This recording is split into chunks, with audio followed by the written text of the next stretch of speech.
मुंबई महापालिकेवर कोणाचा झेंडा फडकणार, असा एक प्रश्न महाराष्ट्र टाइम्सच्या ऑनलाईन पोलमध्ये विचारण्यात आला होता. मित्र हो, मुंबई महानगरपालिकेची निवडणुकीसाठी अखेर राज ठाकरे, उद्धव ठाकरे हे बंधू अधिकृतरित्या एकत्र आले. शिवसेना, उद्धव बाळासाहेब ठाकरे आणि महाराष्ट्र नवनिर्माण सेना या दोन पक्षांच्या युतीची घोषणा उद्धव आणि राज यांनी बुधवारी केली.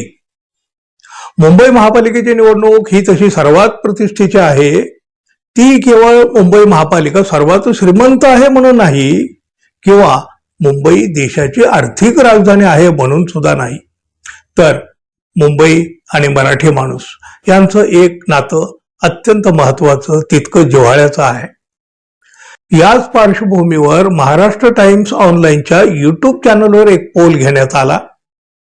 मुंबईत मराठी माणसाची टक्केवारी कधीही 50% अधिक नव्हती, पण इतर कुठल्याही भाषिकापेक्षा ती कायम अधिक राहिलेली आहे. राजकीय दृष्ट्या मुंबई शहरातील लोकसंख्येचा पट पाहिला तर 6 लोकसभा मतदारसंघामध्ये मराठी माणसाची संख्या 40% आसपास आहे. उद्धव आणि राज ठाकरे यांच्या एकत्र येण्यानं मराठी माणसाची एकी होणार का? भाजप आणि शिंदे गटाची याला काही फटका बसणार का? की दोघा भावांची युती ही महायुती पुढे निष्प्रभ ठरणार? हे 16 जानेवारीला स्पष्ट होईल. पण त्याआधी जनमताची दिशा मात्र स्पष्ट झाली आहे. युतीची घोषणा, मुंबई महापालिकेवर कोणाचा झेंडा फडकणार, असा एक प्रश्न महाराष्ट्र टाइम्सच्या ऑनलाईन पोलमध्ये विचारण्यात आला होता. ठाकरे बंधू अर्थात शिवसेना, उद्धव बाळासाहेब ठाकरे आणि महाराष्ट्र नवनिर्माण सेना यांची युती, शिंदे फडणवीस अर्थात शिंदे गट आणि भाजप यांची युती, की मग इतर, असे 3 पर्याय दिले गेले होते. 24 तासाच्या कालावधीमध्ये जवळपास 2.25 लाख युजर्सनं मतदान केलं.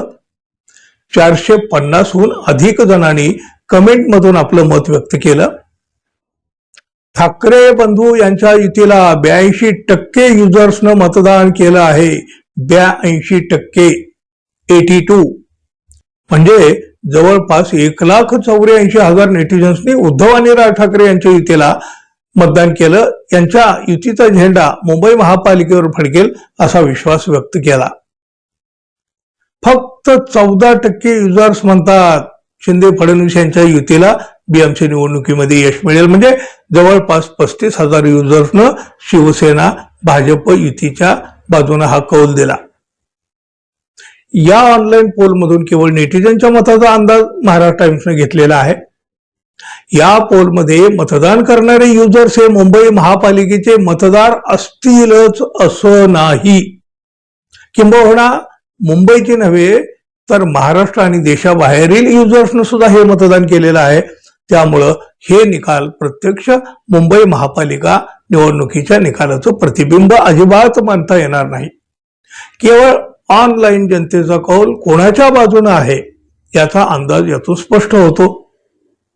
प्रत्यक्ष निकाल आणि ऑनलाईन पोल यांच्यामध्ये तफावत निश्चितपणे आढळू शकते, पण जनमत मात्र कोणाच्या बाजूने आहे हे मात्र यातून स्पष्ट होतं.